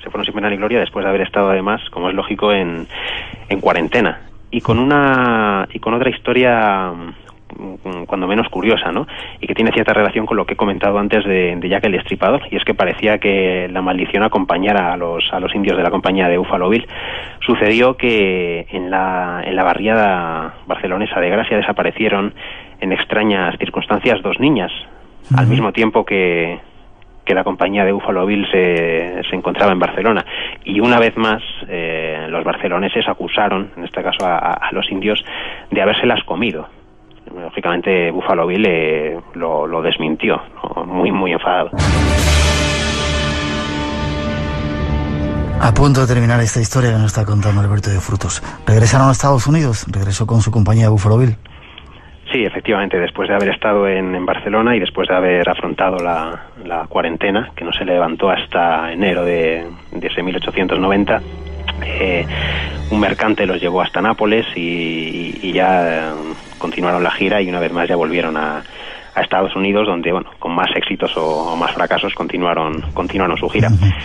Con la mala, y ya por hablar un poquito de Toro Sentado, sucedió que en 1890, ese mismo año, Toro Sentado, que ya había dejado la compañía, por cierto, lo había dejado un año antes, murió asesinado en la última carnicería perpetrada por los blancos de Estados Unidos contra los indios, ¿no?, en la reserva de Wounded Knee, donde además de Toro Sentado murieron decenas de indios. Ya. Y dices que al final se arrepintió Buffalo Bill de haber matado a los búfalos y de lo que el desastre que hicieron con los indios, los indígenas, los verdaderos pobladores de las praderas. Sí, desde luego que sí. Y ya, intentó incluso impedir la muerte de su amigo, de su ya amigo Toro Sentado, pero no lo pudo conseguir. Y tuvo que vivir con esa condena toda su vida. Ya. ¿Se sabe cuándo murió? Murió de viejo, murió ya a cierta edad, Murió con problemas también por tema de alcoholismo, pero en fin, ya cuando murió tenía una edad considerable, 1917. Ya. Y luego Hollywood hizo de él una estrella y una leyenda, ¿no? Sí, la verdad es que decenas de películas, decenas de libros, de cómics. Recuerdo, por ejemplo, una película de los años 30, quizá una de las más conocidas, que dirigió Cecil B. DeMille, en la que trabajaba Gary Cooper. Y efectivamente, para Estados Unidos, para ese país, es un mito, ¿no? Es curioso que recientemente, y esto también puede ser interesante comentarlo, el rancho que se hizo construir en Wisconsin ha sido comprado, y ha sido comprado y eso sucedió el pasado 22 de junio, por otro Bill, que curioso, por el millonario Bill Gates. Bill Gates, sí. Eso es, se ha hecho con el rancho por una cantidad que se estima en unos 10 millones de euros y que está muy cerca además del parque de Yellowstone. Qué curioso, qué curioso. Sin embargo, Hollywood lo presenta como una leyenda y un héroe. Sí, así es. Desde luego son expertos en Hollywood en hacer ese tipo de cosas, ¿no? Ya, a veces la historia no es como nos la cuentan, ¿no? Desde luego que no. Gracias, Alberto, ha sido un placer tenerte por primera vez en el Espacio en Blanco. Espero que repitas contándonos estas historias, este otro lado de la historia. Sería un placer, muchísimas gracias, Miguel. Un placer para nosotros y estamos en contacto. Muchas gracias, Miguel. Hasta pronto. Hasta luego.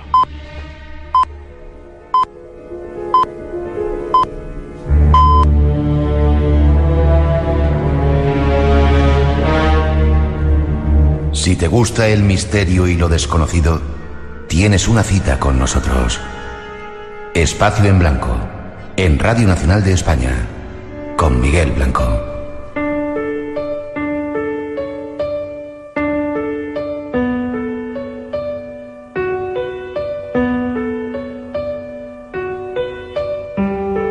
Y hay más, dejamos a Buffalo Bill por las praderas y hay quien dice que cuanto más agradeces, más tenemos para agradecer. Dar gracias a la vida es una costumbre que nos quieren inculcar. Y como queremos tener mucho y queremos que lo tengáis vosotros, ese va a ser nuestro próximo tema. Nos lo trae John F. de Martini, alguien que estuvo en nuestro programa y nos sorprendió. Escuchad. Llegado desde Estados Unidos, nos acompañará el doctor John F. de Martini, terapeuta que esta noche nos enseñará a dar gracias a la vida. Un nuevo tema que queremos presentaros. Será interesante. Ya solo nos queda saludar a nuestros invitados. Óscar Durán, ¿cómo estás? Hola, Miguel, ¿cómo estás? ¿Qué tal, Óscar? Muy bien, gracias. Gracias a ti por traernos a este personaje que ha llegado desde Estados Unidos. Desde Estados Unidos. ¿Tú cómo lo conociste, brevemente? Lo conocí en un seminario que realizó en España, traído por unos quiroprácticos, y me permitieron acceder a ese seminario, y ahí tuve el gusto de conocerla realmente. Yo hice ahí el seminario. ¿De dónde eres tú, con esa pinta que tienes de chino, de raro, mongol? ¿De dónde? Bueno, nací en el Perú. ¿Naciste en Perú? Sí, bueno, de por ahí tenías que ser. Bienvenido, gracias por traernos este personaje. Gracias, saludar sí. a Roger Fuchs, ¿cómo estás? Buenas noches. Hola, buenas tardes. ¿Lo he dicho bien? Sí, Roger Fuchs, sí, muy bien. Sí, sí. Argentino. Argentino de nacimiento, aunque sí. afincado en España. Sí, hace muchos años. ¿Y a qué te dedicas tú? Aparte de ser traductor, que veo que hablas inglés, joroba. Soy traductor, intérprete. Sí. Y nada más. ¿Y nada más? Suficiente. Casi nada. Y saludar a nuestro invitado principal, John F. de Martini. ¿Cómo estás? Buenas noches. Buenos días, buenas noches. Un placer que estés en nuestro programa, John. Thank you so much. ¿Eres doctor en quiropraxia? Yes, doctor of chiropractic. Sí, y aparte, autor de un libro que se llama Dar gracias a la vida. Yes, the book is definitely about giving thanks. Sí, el libro es sobre dar gracias a la vida, efectivamente. ¿Por qué te metiste en estos temas, John? Brevemente. In the United States, when I was born on a special day, Thanksgiving Day. En los Estados Unidos yo nací en un día muy particular allí, que es el Día de Acción de Gracias. And so I think it was my destiny in the stars to be involved in thanks. Y por tanto pienso que estaba escrito, estaba en mi destino trabajar con la gratitud. When I was a young boy, when I was 4, my mother put me to bed and she said to make sure you count your blessings and be thankful for life, because those that do are blessed. Yo recuerdo que mi madre, cuando me ponía a dormir todas las noches, cuando tenía 4 años, me dijo un día que me acostumbrara a contar mis bendiciones, todas las cosas buenas que me habían pasado durante el día, porque la gente que recordaba eso antes de irse a dormir iba a tener cada vez más cosas buenas que agradecer. When I was a teenager, I almost died. Y además, cuando era adolescente, casi muero. And when we come close to death, we get to the priority of life. Y cuando nos aproximamos a la muerte, obtenemos más claridad sobre cuáles son las prioridades en la vida. And when you come close to death, you realize that love and gratitude is most important. Y cuando estamos cerca de la muerte nos damos cuenta que el amor y la gratitud son lo más importante. And so my book is about love and gratitude, the most important things in life. Y por eso mi libro es sobre el amor y la gratitud, las dos cosas más importantes de la vida. ¿Es el único que has escrito? ¿Es the only book you wrote? No, many other books. No, escribí varios otros libros. Yo lo he leído así por encima y es tremendamente interesante. De él hablaremos esta noche. John, ¿te gusta España? You like Spain? I love Spain. Me encanta. My wife is coming here in a few weeks just so we can spend more time. Mi mujer vendrá aquí a pasar un tiempo conmigo en unas semanas. Qué bien. My wife is named Athena Starwoman. Mi mujer se llama Athena Starwoman. She writes the horoscope for many magazines around the world. Ella escribe horóscopos para muchas revistas de todo el mundo. Será un placer conocerla. It'll be a pleasure to meet her. Yes. Vaya pedazo de voz que tiene el colega, ¿eh? Nice voice you have. Este es nuestro invitado. Después de esa introducción vamos a dar gracias a la vida, algo que seguramente tenemos que aprender a hacer. Esta noche está con nosotros, en nuestros primeros minutos para descubrirnos esas fuerzas ocultas, mágicas, que todos poseemos. Y de paso compartiremos nuestro tiempo e intentaremos aprender algo de su nuevo método. Escuchemos.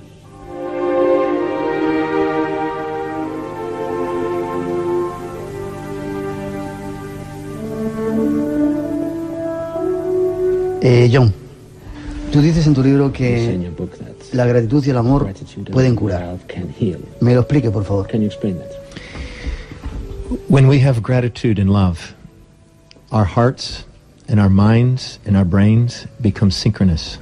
Cuando nosotros tenemos gratitud y amor, nuestra mente, nuestro corazón y nuestro espíritu entran en sincronía. Science has proved that the vibrations in our body become harmonized. La ciencia ha demostrado que las vibraciones de nuestro cuerpo se armonizan. The very water molecules around the cells line up into tetrahedrons and structures of perfection. Incluso las moléculas de agua en torno a las células se alinean en forma de tetraedros y formas simétricas. The enzymes and all the dynamics of the cell work in harmony. Y las enzimas y toda la dinámica de cada célula trabaja en armonía.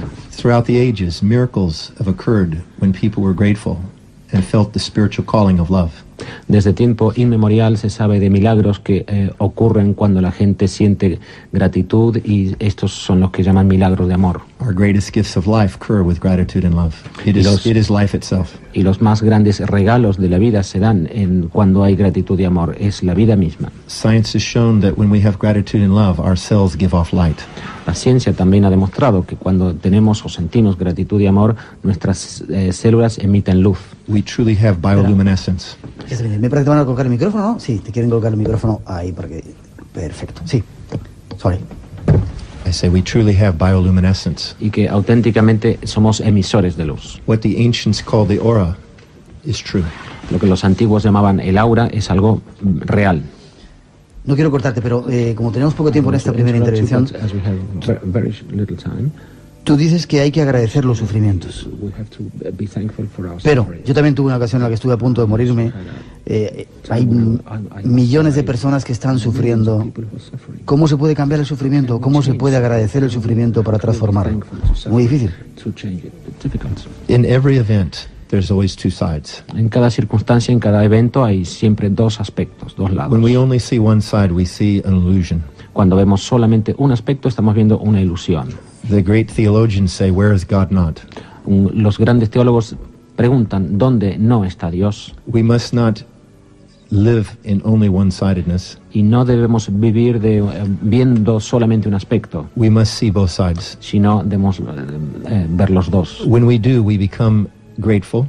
Y cuando vemos los dos aspectos, podemos sentir gratitud. For in every crisis and in every pain, there is a blessing and a hidden pleasure. Porque en cada crisis y en cada sufrimiento hay una bendición y un placer oculto. Time many times shows this, weeks, months or years after we have this pain. we discovered that there was a hidden pleasure. A lo largo, es decir, con el transcurso del tiempo, después de un acontecimiento en el que hemos sufrido, nos damos cuenta muchas veces de que esa experiencia trajo consigo placer. It is wise to have the wisdom of the ages, but without the aging process. Y es de sabios tener o conseguir la sabiduría de las edades sin tener que envejecer. The body creates signs and symptoms and suffering to try to teach love. El cuerpo crea señales y síntomas e incluso sufrimiento en un intento de enseñar amor. And when we discover it, we are liberated. Y cuando descubrimos este amor, sentimos una liberación. Some of the greatest teachings that come into our life are also in pain.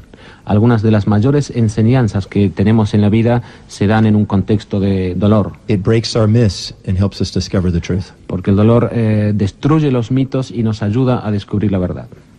Sin embargo, en nuestra cultura, la cultura cristiana occidental, nos han enseñado que venimos aquí a sufrir.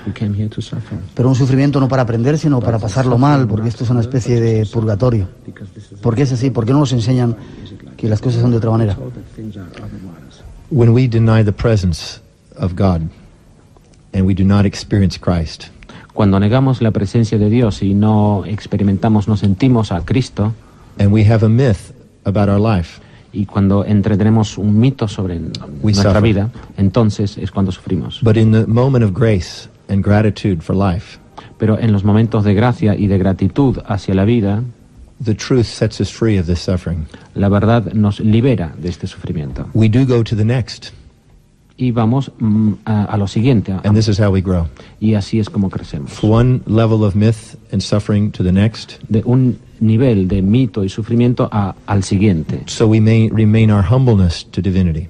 Y así permanecemos humildes ante la divinidad. And when we learn to have humbleness to divinity, we end up with certainty for humanity. Y cuando aprendemos a tener esta humildad frente a lo divino, conseguimos la certeza ante la humanidad. And we experience the true Christian experience. Y tenemos una experiencia auténticamente cristiana. We must honor that challenge. Y ese reto, ese desafío debemos respetarlo. And know that it means that we've been given a gift of strength. Y saber que significa que hemos recibido el don de la fuerza. My greatest challenges and pains, mis mayores retos y sufrimientos, brought me my greatest turning points. Trajeron mis mayores evoluciones. If I denied them, I would deny my growth. Si yo negara esos sufrimientos, estaría negando mi crecimiento. En alguna parte del libro dices que todas las personas son nuestros espejos. Los demás sirven para ver lo que... Hace poco hablábamos de ello por ahí. In the studies of cosmology and physics, en los estudios de cosmología y de física, we now know that the seer, the seeing, and the seen are the same. Sabemos que la persona que ve, el objeto que ve, son la misma cosa. And we have realized through psychology, y a través de la psicología también nos dimos cuenta reflective consciousness is the highest consciousness. De que la conciencia reflectiva es la conciencia más elevada. So when we see that what we see in others is ourselves, por tanto, cuando vemos o nos damos cuenta que lo que vemos en los demás está en nosotros mismos, we become liberated from our judgments. En ese momento nos liberamos o nos podemos liberar de nuestros juicios. And awaken to love. Y podemos despertar al amor. John, tú has inventado una cosa que se llama el proceso de colapso cuántico. ¿Qué es eso?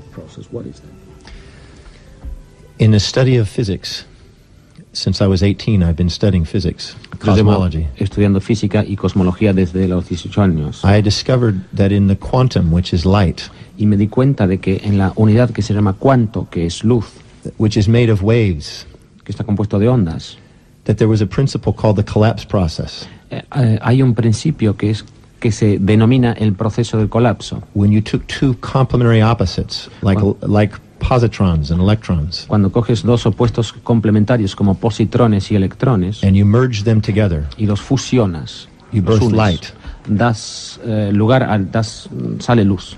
And I thought that maybe the light of physics might be the light of metaphysics. Y yo pensé que quizás esta luz física podría ser la misma luz de la metafísica. So I thought the emotions of man, y por tanto pensé que las emociones del hombre, both positive and negative, tanto las positivas como las negativas, if they were collapsed, they would birth light. Si se colapsaran, también darían crearían luz. So I've been working since I was 18. Entonces, desde los 18 años llevo trabajando con esto. On the cosmology of human consciousness. Con la cosmología de la conciencia humana. Y de una forma práctica, ¿cómo lo enseñas? ¿Cómo lo... How do you teach this? I have developed a methodology. He desarrollado una metodología, which is a series of questions, que es una serie de preguntas, that help you integrate your emotions, que nos ayudan a integrar nuestras emociones, and bring light to your body, y traer luz en nuestro cuerpo, and light to the mind, y a la mente. Because it's a science of gratitude and love. Porque esta es una ciencia de gratitud y de amor. We don't have to wait and hope and wonder. No tenemos que esperar y tener esperanzas y preguntarnos. To be grateful for events in our lives. Esperar a que venga la gratitud a nuestra vida. We now have a science. Porque ahora tenemos una ciencia. And it can bring us light and love. Que esta ciencia puede traernos luz y amor. It does take work. Lleva su trabajo. And thought. Y su esfuerzo, su pensamiento. But all great things came this way. Pero todas las cosas nacieron de esta forma. It's our natural tendency to love. Amar es nuestra tendencia natural. But what we do is we cover up the love. Pero lo que hacemos es tapar este amor, cubrirlo. With these positive charges or masks. Con cargas positivas or o negative máscaras, charges of masks. O cargas negativas. And they dissolve when they're merged together and collapsed. Y estas máscaras, estas cargas negativas o positivas se disuelven cuando son fusionadas. Einstein met a young man. Einstein conoció un hombre joven, named Freeman Dyson, que se llamaba Freeman Dyson. He's a great genius today. Él actualmente es un genio. He said consciousness y él dijo que la conciencia was a cloud of charged particles of light. Es una nube de partículas cargadas de luz. So the laws that govern the physics of these particles. Y por tanto las leyes que rigen la física de estas partículas. I have now certain that they govern our consciousness. Tengo también la certeza de que también rigen nuestra conciencia. So the collapse process is a secret of awakening consciousness. Por tanto, el proceso del colapso es una forma de despertar la conciencia. ¿Somos lo que pensamos? Are we what we think? Without question. Sin ninguna duda. Our consciousness, when it becomes grateful, nuestra conciencia cuando se llena de gratitud, it rises and vibrates to higher spheres. Se eleva y vibra en una esfera más alta. Atmospheres. En una atmósfera más alta. Spheres of the soul. En una atmósfera del alma. So we are all truly celestial. Entonces todos somos auténticamente celestiales. In our true nature. En nuestra verdadera naturaleza somos. Temporarily having a earthly experience. Y temporalmente tenemos una experiencia terrenal. But our true spirit. Pero nuestro auténtico espíritu. Is not global, but astronomical. No es solo global, sino astronómico. Our true presence. Nuestra auténtica presencia is a particle of light of God. Es una partícula de la luz de Dios. ¿Cómo sabemos si estamos en el camino? Si es que hay un camino. If we have to ask the question, si debemos plantearnos esta pregunta, we're not in our heart. Es porque no estamos saliendo basados en nuestro corazón. We are not with certainty and presence. Y no tenemos la certeza y la presencia. So we can continue to refine. Y entonces podemos seguir refinándonos. The collapse process el proceso del colapso brings you certainty and presence. Nos trae esa certeza y Where esa questions presencia dissolve. En la que las preguntas se disuelven. I like to call questions. A mí me gusta hacer preguntas. Charged particles or ions. Es decir, las partículas cargadas o iones. On a quest for alchemy of love. Son también una búsqueda para una alquimia del amor. So when there is a perfect synthesis in alchemy, y por tanto, cuando existe una síntesis perfecta en la alquimia, we have certainty, no questions. Ahí tenemos la certeza, y cuando hay certeza no hay preguntas. And love is the answer to all questions. Y el amor es la respuesta a todas las preguntas. ¿Estamos destinados a hacer realidad nuestros sueños? Are we destined to make our dreams reality? ¿Condenados a hacerlo realidad? Condemned to make them reality? Our innermost dominant thoughts nuestros pensamientos internos más dominantes become as our outermost tangible reality. Se convierten en nuestra realidad tangible externa. Most of us are not paying close attention to what our thoughts are about. Son muy pocas las personas que prestan mucha atención a sus pensamientos. Becoming awake y que se despierten. Is becoming commanding of the thoughts. Pero despertarse es asumir el control de los propios pensamientos. And therefore the breath of life. Y por tanto del aliento de la vida. Te iba a preguntar que 3 consejos para despertar. Para la gente que está en ese o intenta estar en el camino. Before they get up in the morning. Antes de levantarse, de salir de la cama. And enter into this world. Y entrar en el mundo cada mañana. And before they go to bed. Y antes de acostarse a la and noche. Enter into another world. Y entrar en el otro mundo. Think about what they're truly grateful for. Piensen en aquellas cosas por las que pueden sentir gratitud. If you're grateful. Si sientes gratitud. And you see the divine order. Y ves el orden divino. You are guided from within. Entonces recibes una guía desde tu interior. To act and perceive wisely. Que te permite actuar y percibir las cosas con sabiduría. So gratitude is the secret the gateway to the heart. Por tanto, la gratitud es la puerta al corazón. And inside the heart comes inspirations and guidance. Y dentro del corazón hay inspiración y orientación. If we help other people do the same. Si ayudamos a otras personas a hacer lo mismo. Our light and our inner guidance grows strong. Nuestra luz y nuestra guía interior también se fortalece. And the last thing. Y lo último. Is to look in the mirror. Es mirarte en el espejo. And be grateful for your own creation. Y dar gracias por tu propia creación. Be thankful to God for the creation. Dale gracias a Dios por haberte creado. These are 3 things that are wise. Son 3 cosas sabias. John, nos llegan preguntas. Parece que la nueva era o la espiritualidad solamente es para gente rica. Maybe they come from the United States because the United States is in the learning process. Quizás vengamos de Estados Unidos porque es un país que está en un proceso de aprendizaje. Because we teach best what we want to learn most. Porque enseñamos lo que más necesitamos aprender. And maybe because they're expensive. Y son caros, quizás. Maybe because we haven't become clear yet and simplified. Quizás porque no hemos llegado a la claridad y a la mayor sencillez todavía. Maybe the simpler and clearer we become.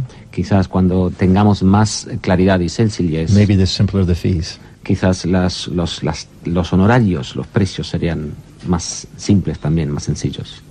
Cada uno cosecha lo que ha sembrado. Eso es una regla de oro. Everybody reaps what they sow. Is that a golden rule? Yes, what our dominant thoughts are become our reality. Sí, como decía antes, nuestros pensamientos dominantes se convierten en nuestra realidad. And when we see love around us, y cuando vemos amor a nuestro alrededor, we're able to give love around us. Ahí podemos dar amor a nuestro alrededor. And when we do, we also see more of it and receive more of it. Lo hacemos, podemos ver más amor y recibir más amor. Yes, I think the golden rule is the golden light of the sun revealed to us. Sí, pienso que la regla de oro es la luz dorada del sol revelada. I believe that the information surrounds the world and it's in the form of light. Pienso que hay información que rodea a todo el planeta y en forma de luz. And we look and give an example of the sun as the gold. Y un ejemplo de esa luz es el sol, que es el oro. In Egypt they used to call it the gold. En Egipto el sol se llamaba oro. And so the truth of love revealed is the light of gold. Y por eso la verdad del amor revelada es la luz del oro. So when we sow the light of gold and love, por tanto, cuando sembramos la luz del oro y del amor, we receive enlightenment, love and the gold. Recibimos iluminación, el amor y el oro. We deserve to be prosperous. Merecemos ser prósperos. We actually serve the Creator most by example and by shining. De hecho, servimos más a nuestro Creador por medio del ejemplo y por medio de crear. We serve the world more by shining than we do by shrinking. Y servimos al mundo mejor brillando que encogiéndonos. We deserve to be of great worth. Y merecemos ser de una gran valía. And humbleness is the secret to developing it. Y la humildad es el secreto para desarrollar esta valía. And until we acknowledge our worth, no one else will. Y mientras no reconozcamos nuestra propia valía, nadie más lo hará. Let's be grateful for this. Por tanto, debemos tener gratitud por esto. Y estamos, para finalizar, condenados a ser felices. Are we condemned to be happy? En este planeta, en este mundo, como decía Richard Bach, que le nombra en algún sitio. As Richard Bach said, I believe that we're here to learn fulfillment. Yo creo que estamos aquí para aprender la realización plena. Which is the essence of the soul. Que es la esencia del alma. And it will have times of happiness. Y habrá momentos de felicidad. And sadness. Y tristeza. The sadness will break our myths. La tristeza romperá, destruirá los mitos. Our happiness will rejoice our truths. Y la felicidad dará más alegría a nuestra verdad. Decía a micrófono cerrado que lo sentía porque nos teníamos que ir, no teníamos planteado hacer un tema tan largo con John, pero gracias, Óscar, por haber estado en el programa, por habernos traído este personaje. Gracias Óscar, por tenernos aquí, Miguel. Gracias. Tienes un programa fantástico. Gracias. Roger, gracias. Gracias a ti. Muchas gracias, John, ha sido un placer conocerte, espero verte de nuevo. Gracias, vamos a dar gracias. Gracias a la vida. Gracias a ti por haber estado en el programa. Muchas gracias. Gracias, te veo pronto. Thank you for your mastery of your work. Gracias.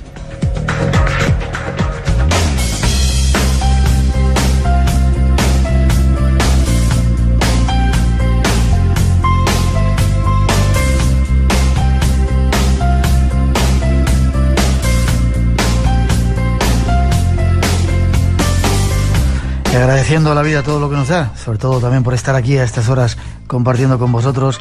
Nos vamos, un placer que hayáis querido acompañarnos y compartir esta edición del Espacio en Blanco. Mañana edición especial, 200 programas en esta nueva etapa de más de 20 y tantos años en esta senda del misterio. No os lo perdáis, habrá sonidos especiales, únicos que no habéis escuchado todavía, paisajes sonoros del país de los faraones y mucho más. Feliz regreso de las vacaciones, y si se acaban ahora, felices vacaciones si las comentáis, o feliz trabajo si estáis ahora haciéndolo, y si no, disfrutar de la radio por la noche, de madrugada, el mejor momento. Os dejamos con el resto de nuestros compañeros aquí en Radio Nacional de España, y hasta las 4 os dejamos con un poquito de nuestra mejor música. Cuidaros, os esperamos mañana.